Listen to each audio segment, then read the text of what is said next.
పిల్లల్ని ప్రభుత్వ పాఠశాలలో చేర్పించలేదన్న కారణంగా ఓ కుటుంబాన్ని సాంఘిక బహిష్కరణ చేసిన ఘటన శ్రీకాకుళం జిల్లా వజ్రపు కొత్తూరులో కలకలం రేపుతోంది.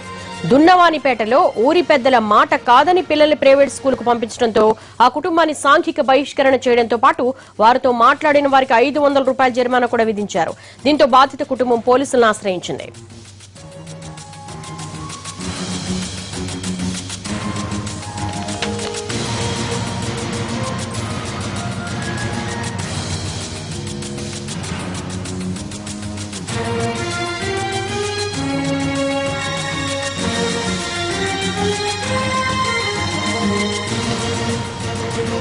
సాంఘిక బహిష్కరణకు సంబంధించి మరిన్ని వివరాలు శ్రీకాకుళం నుంచి శ్రీను అడిగి తెలుసుకుందాం. శ్రీను, ఈ ఆధునిక కాలంలో ఏంటి అనాగరిక చర్య? సాంఘిక బహిష్కరణ చేయడం ఏంటి? మాట్లాడిన వారికి 500 ఫైన్ విధించడం ఏంటి? అసలు పోలీసులే ఉంటున్నారు. దేవి, సాంఘిక బహిష్కరణ ప్రస్తుతానికి శ్రీకాకుళం జిల్లా వజ్రపు కొత్తూరు మండలం కలెక్టర్ ఇస్తుందని చెప్పొచ్చు.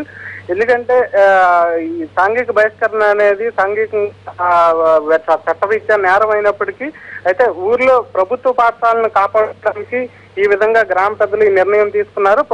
గతంలో ఏదైతే ప్రభుత్వ పాఠశాల ప్రకారం కనీసం 30 మంది విద్యార్థులు ఉండాలి, అప్పుడే ఆ పాఠశాలను కొనసాగిస్తాం, లేని మూసివేస్తామని చెప్పి ప్రభుత్వం కఠినమైన నిబంధనలు అమలు చేస్తున్న నేపథ్యంలో ఆ గ్రామ పాఠశాలను కాపాడుకోవడానికి గ్రామస్తులంతా కూడా గ్రామంలో ఉన్న పిల్లలందరూ కూడా ప్రభుత్వ పాఠశాలకి పంపించాలి, ఎవరిని కూడా ప్రైవేటు పాఠశాలకి పంపించకూడదు. అప్పుడే మనకి అందరూ కూడా పేద మధ్యతరగతి కుటుంబాలకు కూడా విద్య అందుతుందని చెప్పి గ్రామ సభలో వాళ్ళు తీసుకోవడం జరిగింది. అయితే ప్రభుత్వ పాఠశాల మీద విద్యా వ్యవస్థ మీద నమ్మకం లేక గ్రామానికి చెందిన దున్నవానిపేట గ్రామానికి చెందిన సుజాత అనే మహిళ తన ఇద్దరిని పిల్లల్ని కూడా పలాసలో ప్రైవేట్ స్కూల్లో జాయిన్ చేయడం జరిగింది. అయితే గ్రామ నిర్ణయాన్ని వ్యతిరేకిస్తూ ఆమె ఇలా పలాసలో జాయిన్ చేయడాన్ని గ్రామ పెద్దలు తప్పుగా భావించారు. ఈ నేపథ్యంలోనే ఆమెను మొదట నచ్చజెప్పడానికి ప్రయత్నించారు. అయినప్పటికీ కూడా ఆమె నా ఇష్టం, నేను ప్రైవేట్ స్కూల్లోనే చదివిస్తానని చెప్పడంతో వాళ్ళు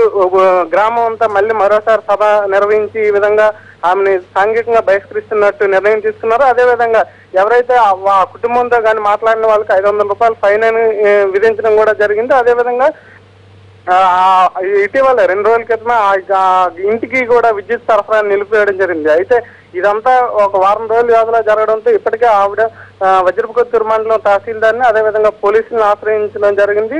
ఈ విధంగా నన్ను కేవలం ప్రైవేట్ స్కూల్లో నా పిల్లల్ని చదివిస్తున్నానన్న నెపంతోనే నన్ను ఈ విధంగా సాంఘిక బహిష్కరణ చేశారు, నాకు న్యాయం చేయాలని చెప్పి పోలీసులను ఆశ్రయించడంతో ఇప్పుడు పోలీసులు హుటాహుటిన అక్కడికి వెళ్లి పరిస్థితిని సమీక్షిస్తున్నారు. అయితే ప్రభుత్వ పాఠశాలని కాపాడుకోవడానికి వాళ్ళు చేసింది వాళ్ళు సమర్థించుకుంటున్న చట్టరీత్యా సాంఘిక బహిష్కరణ నేరం కాబట్టి ఇప్పుడు పోలీసులకు కూడా ఏం చేయాలో అర్థం కాని పరిస్థితి. సాంఘిక బహిష్కరణ చట్టరీత్యా నేరం, మరి ఆ గ్రామ పెద్దల మీద ఏమైనా కేసులు నమోదు చేశారా?